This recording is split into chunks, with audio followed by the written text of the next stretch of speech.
Okay, so I want to change a little bit the topic about you guys story because you guys are like creating the stunning work right now, and then you guys have a bunch of the ongoing project, and then but are there like any hurdles or like barriers to be the filmmaker? Because my viewers, I mean, on my YouTube channel, maybe they have the passion, but like they feel like the struggles to be the filmmaker, like full-time filmmaker, for example. So how do you guys went through this process to be the filmmaker? Like in many aspects. So I think one of the biggest turning point was, I think, came in January 2023 during the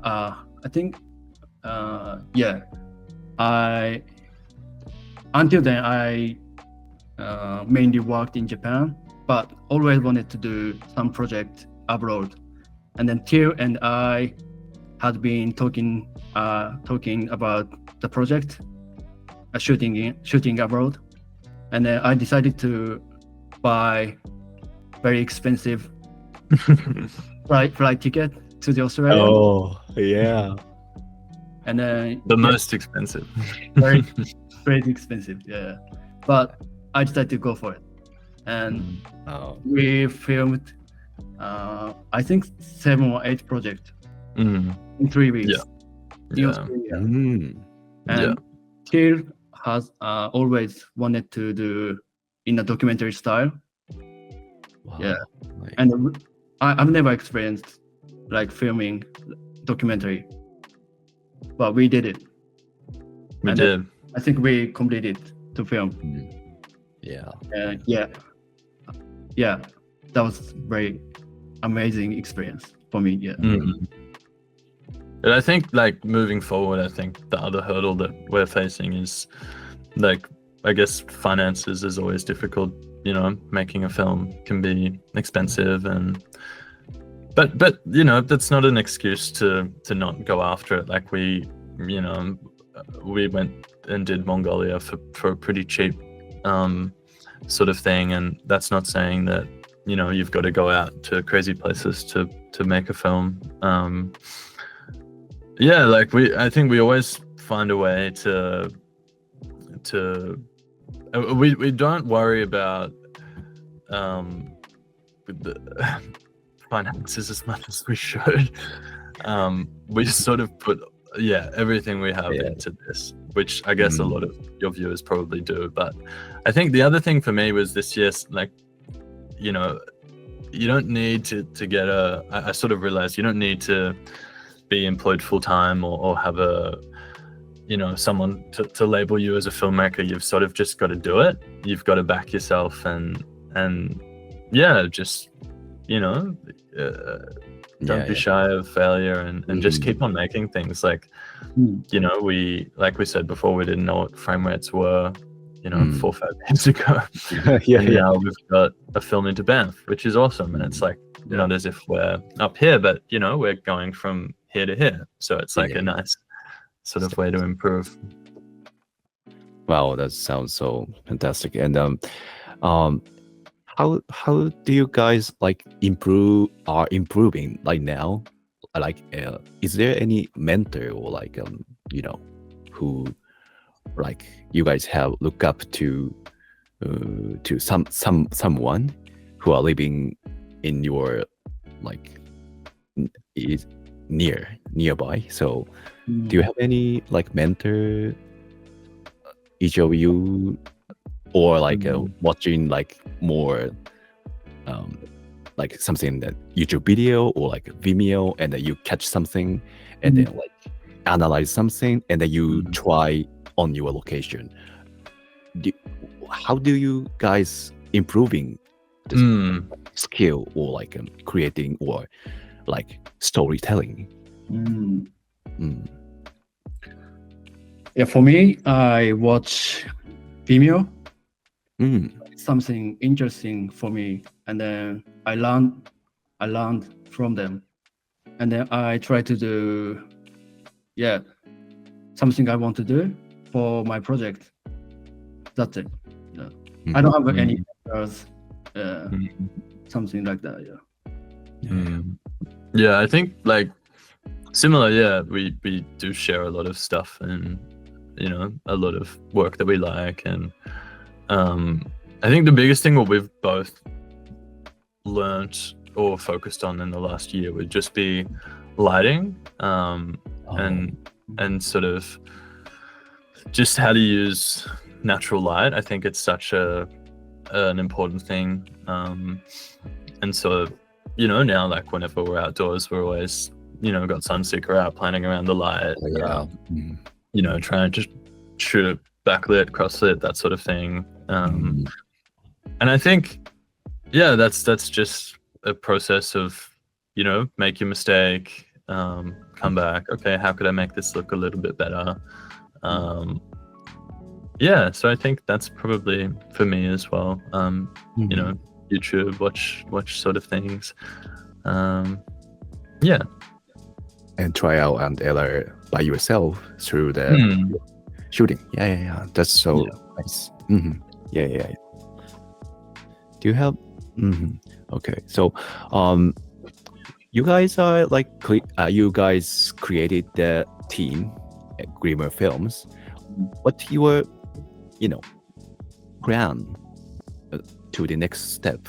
Because you guys are creating team, and then for me, I am a freelancer, maybe the 10 years now. So, but creating a team is quite, impact to the, to yourself and also to the industry.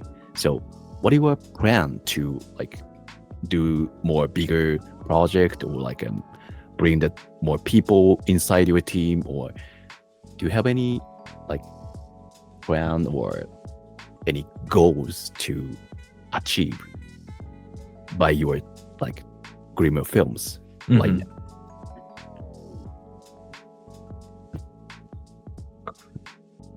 You go first. Yeah. Yeah. So it's gonna get a little deep. No, I think definitely.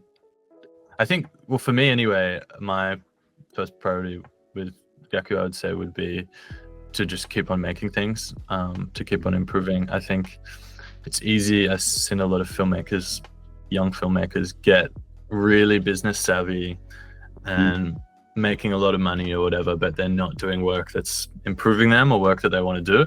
And we've always said, if you want to be a documentary filmmaker, then make documentaries, right? If you want to do the kind of work now that you want to do in the future. So like obviously sometimes, there's corporate work, which is well paid and, a bit soul crushing and that sort of thing.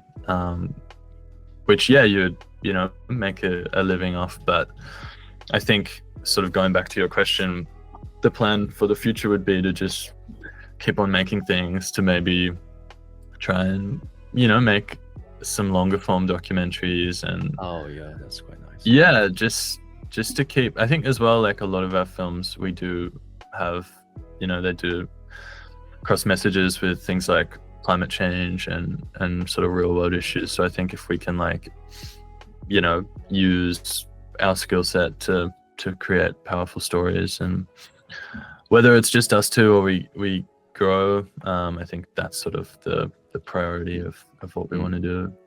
Wow, that's nice. Yeah, I think similar for me too.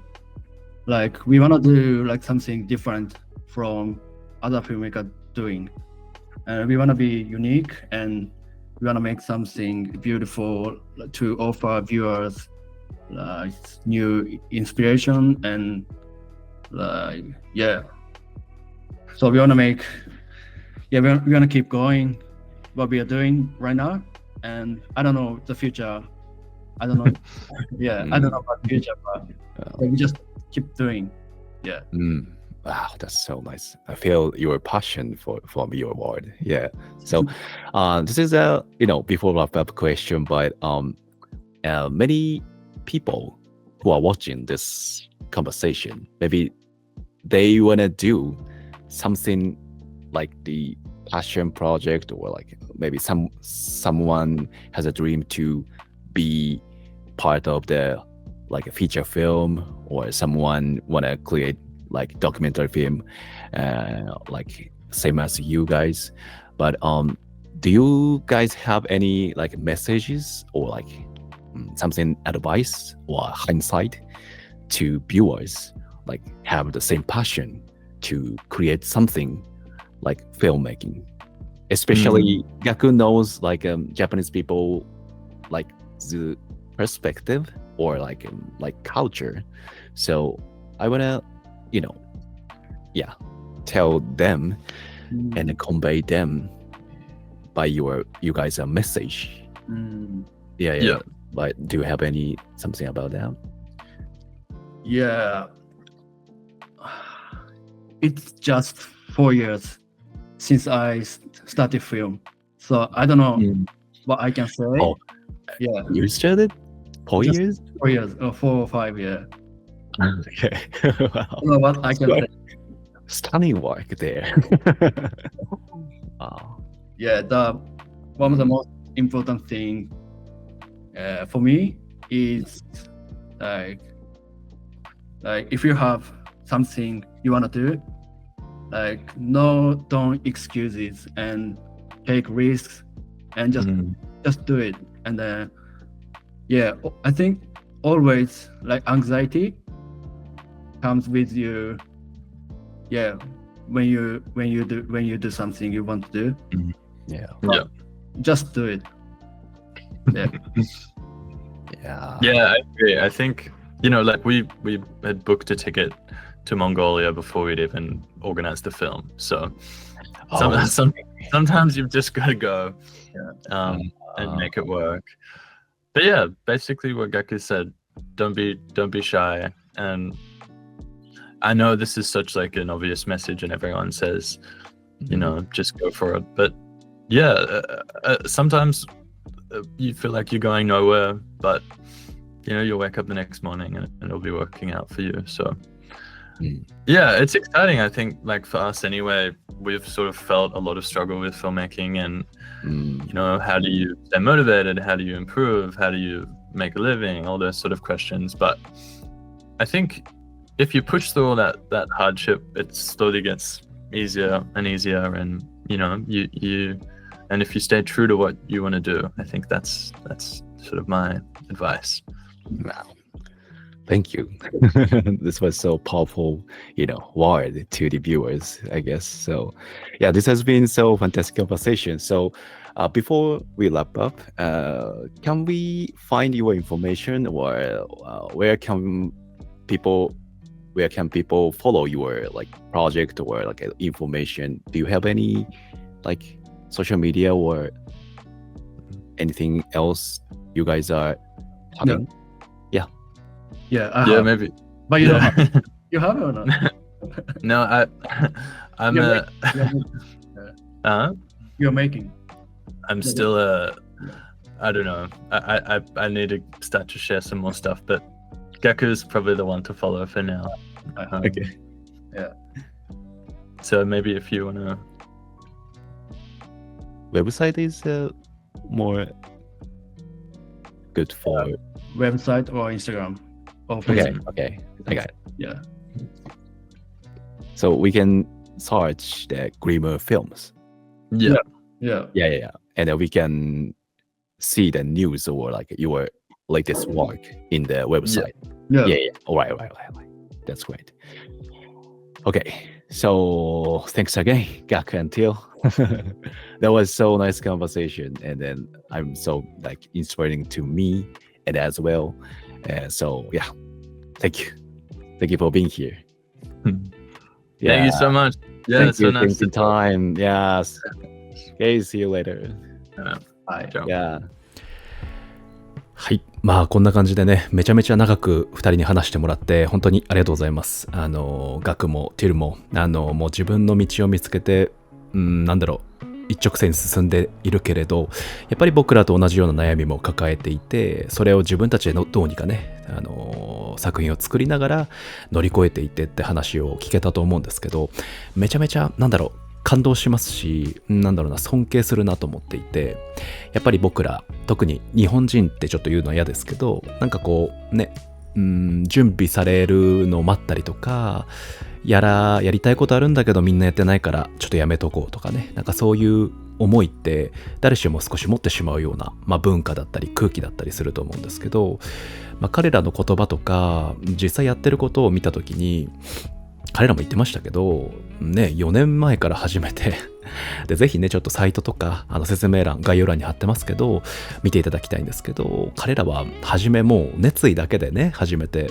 でフレームレートも何も知らなかったよって言ってたと思うんですけど、そういう状態から自分たちが取ってこういうことをやろうとかね、こういうことを、やっていきたいよねって話しながらどんどん作っていくことでね、今年めちゃめちゃでかい映画祭、彼らが目標にしてたっていう風に話も聞いてるんですけど、そこでノミネートされるような作品を撮れたとか、そういう一つ一つの行動とか言葉が僕も自身もすごい勝手にね嬉しくなっちゃったし、応援していきたいよねって思っていて、そういう空気感っていうんですかね、そういう自由なんだよってことも伝えたくて、決まりきったこと、僕は結構ライティングとかでこういう型みたいなこと言ってますけど、それって結局道具というかツールなんで、それを使っていいものを届ける。でそのためにはやっぱり彼らも言ってましたけど、コミュニケーションを取ったり、事前に計画してね、どのくらい太陽があるのかとか、家のライトを消して自分たちのライティングでなるべくよく見せてあげるとかね、そういうところでやっぱりフィルムメイキングのスキルっていうところを生かすべきだと僕も思っているので、その辺ね彼らのインタビューからヒントをもらって、皆さんもぜひねいろいろ作ってみるっていうのをねやってもらえるといいかなと思いますし、もしこんな感じで自分たちもすごいやってるからちょっとインタビューしてくれっていうのがあれば、ぜひちょっとねメッセージでもいいですし、コメントもでもいいので、ぜひ何かしらコンタクト取ってもらえればと思います。最後になりましたけど、GakuとTil, thanks for this interview. This was so nice, and then this so it was quite nice to me, and then I'm thinking about myself and thinking about my future, but I keep up the great work, and then thanks again, and I hope and then looking forward to see your latest work and then great news. So ありがとうございました。はい、それでは、今回もご視聴ありがとうございました。お疲れ様でした。シネフレームでした。